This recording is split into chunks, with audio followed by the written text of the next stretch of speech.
On a night that will make tomorrow's feast so much more digestible, the Rangers cook up a tasty 60 minutes in Raleigh and hold off a feverish hurricane rally in period 3. 4-2 the final. Rangers with the win in Carolina. Hi, everyone. Welcome to the Mercedes-Benz Rangers postgame show. Inside the Delta MSG studios, alongside Dave Maloney, I'm John Giannone. So many different places to go, but start with this. The Rangers now the first and only team in the NHL with double-digit road wins this year, now 10 on the season. You know, it's just kind of, we talked about the grit that this Ranger team plays with. Now, their grit was topped off with some nice offensive plays here tonight, but the goaltender battled when he had to battle. The penalty kill did a tremendous job at 1-1. So a lot of those situations where this game could have turned. Now, listen, the shot totals are what they're going to be playing against Carolina. There's no question. They load them up, load them up. In the meantime, you know what? You take a really solid win into Thanksgiving off of this victory tonight in Carolina. Yeah, the shot total was 37-18, but the goal differential was +2 for the Rangers, and a huge goal that was scored came 45 seconds into the third period. Rangers holding a 1-goal lead, but within the first minute, Vincent Trocheck made it 2. Yeah, there were so many things good that happened on this goal when it comes to fundamental stuff, right? And it really starts in the defensive zone. We talk about protecting your zone and then making the one play up ice. Mika Zibanejad right there with that little bump up the wall, pass execution. Panarin now heads up, right? Coming off the bench is going to be Trocheck. Now, Panarin's game is he's going to go east-west to the blue line. He goes west. All 4 Carolina guys are paying attention to him. Step 4 here, Miller drives through the middle of the ice. That creates more space for Trocheck, and somebody's got to bury it, and that's Vincent Trocheck, the ex-Carolina Hurricane, and that was a big goal, and it was wonderfully, wonderfully executed. Yeah, for Trocheck now, 5 goals in 11 games since he returned after missing 14 games for the Rangers. So this was a night where the Rangers had 9 players with at least 1 point. 1 player had more than 1, and it was Artemi Panarin. You saw the assist. He scored a goal with 64 seconds left in the second period, and it allowed the Rangers to take a 1-goal lead into the third. You know, you often hear about set plays in hockey, right? And I'm not sure in our era there was ever a set play. But the way things are scouted and videoed now, this is a terrific face-off win. Now, Panarin takes a quick move in off the face-off, bumps Aho away, and then swings out. Now, in the meantime, you've got to have somebody in the right point, and that's going to be Fox, get the bump from Miller. Fox has the vision. We talked about Fox's ability to capture the picture before anybody else sees it, buries it short side. That was a huge goal at the end of the second period. A wonderfully, once again, set play off a face-off win.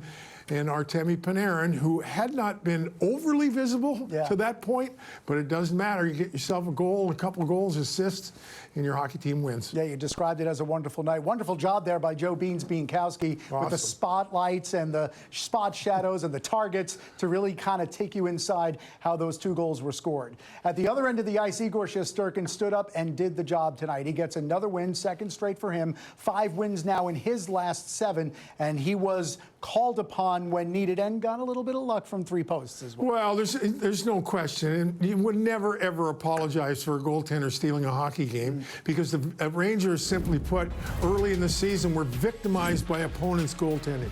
And in the meantime, to me, that was his best save of the night in the first period. No score in the hockey game. That's Blake, comes across, darts out the left hand, does Shesterkin. From there on, now he's got to be aware of traffic coming, which is Carolina's game. Once again, oh, shocker, Caroline right on top of Shesterkin. He stands tall in that position. That's a right pad save off a one-timer in the power play from Svechnikov. Once again, drive the net right on top. So you see where when he has to be aggressive, he is aggressive. Upright, gets down in the squat position after getting a sight line on that particular play. Igor Shesterkin was simply terrific. Yeah, 37 shots against, the most he's faced in a game this year. 35 saves, the second most he's made in a game this year. 4-2 Rangers, the final. Let's begin the reaction inside the visiting dressing room, the winning room, with Vincent Trocheck. Yes. To kind of keep your, keep positive vibes when you look at the shot clock, the shot counter, and they're just racking up, piling up shots. I know their game, so they're a high shot volume team. They shoot from everywhere. You can't let the shot clock fool you a lot of times in this building. There's definitely games where they dominate teams and have a lot of shots, but there's also games where they have a lot of shots. And I think in the first period they were up shots on us 6-0 or something at the halfway point. 11-1 at one point. Yeah, and I thought we were dominating pace of play, so you can't let that bother you. You mentioned the third. Just what did you like about your team's ability to close it out? I think it was just we started just playing a better style of hockey. I thought we were on top of them a little bit more in the neutral zone. We were turning pucks over. We were getting pucks deep. We started getting a cycle game going in the third period. I think our fourth line started that for us, cycling pucks in their end, keeping possession. So just more of that. Seems like faceoffs were a big thing too. I mean, they score a goal off a faceoff. You guys score a goal off a faceoff. I mean, I think you had the edge last I looked in terms of percentage-wise. Yeah, they're a good faceoff team. Always are.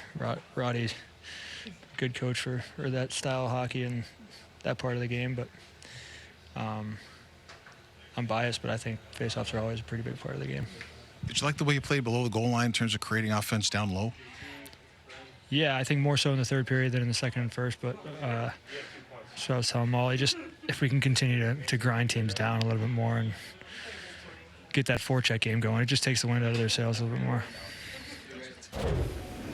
Yeah, Rangers now 7-0 this season when leading after 2 periods, and thanks to Panarin, they were doing just that. You heard Vincent Trocheck talk about that third period. We played a better style of hockey. We were turning the puck over less, pucks deep, cycle game, and he credited the fourth line for starting it all. But did that seem to you like the kind of third period, as we talked about after 2, that they needed to play against his team? Well, there's no question. But to me, I think he missed the threesome that was the catalyst.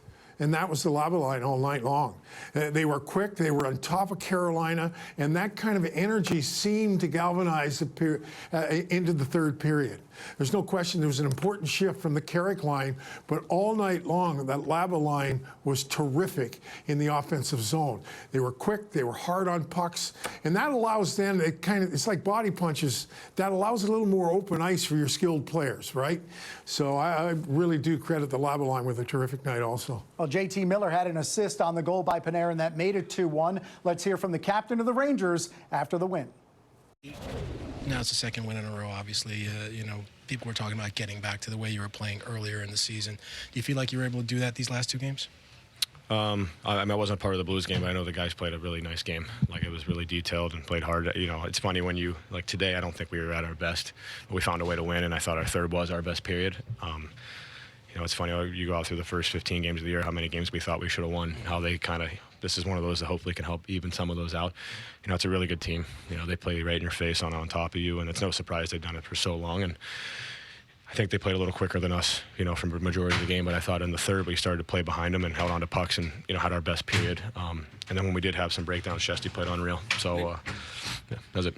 So when you are looking at the shot totals, up at the board like that, I mean, what's it like when you just keep seeing them piling up shots on goal? Well, it's not a big deal. Like, sometimes it is, but I mean, this team is notorious for just shooting everything, right? So I mean, they're a team that's going to outshoot you most nights, just because they go low to high and shoot every single puck. And in the first 5-8 minutes of the game, I thought we actually played really well. We were in their face, but I think we had one shot through there.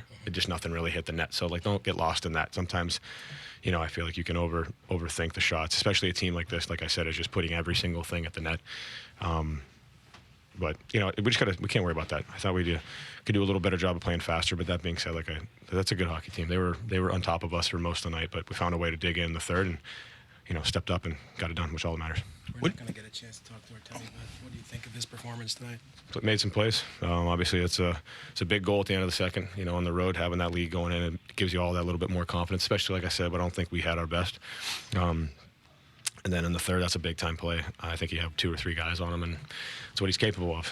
Those are situations where we need us guys to step up and make a play right there to give us a little breathing room in that game, and that's what he did. And it was nice to see him make some plays.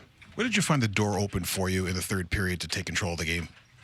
Well, in between the periods, in between second and third, if we sat back and tried to play D against them all period, that would have been a nightmare. We knew we had to be aggressive, and our game, no matter what the score is a good game. Like, we need to play direct and structure, aggressive within our structure, and it's a good hockey game. We should have people being responsible for other people, and I thought we did a good job of hemming them below the hash marks and making them play our game for a little bit. I wish we would have, I know we wish we would have played a little bit more like that through the first 2 periods, but that was the game we wanted to try to play, and just took too many penalties today. I think it was really hard to get in a rhythm, when it was 5 or 6 to 1 probably, and so, that doesn't help the rhythm for sure, but I think, like I said, we just grinded in the third and found a way to win, which is a really good sign of the team. Did you like the way your transition happened?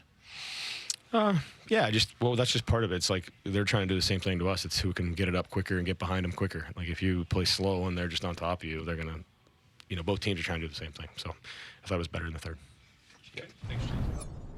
Grinded in the third, said JT Miller. Igor Shesterkin grinded the whole night. 35 saves, now 9-8-2. Rangers have 26 points in 25 games after the 4-2 win.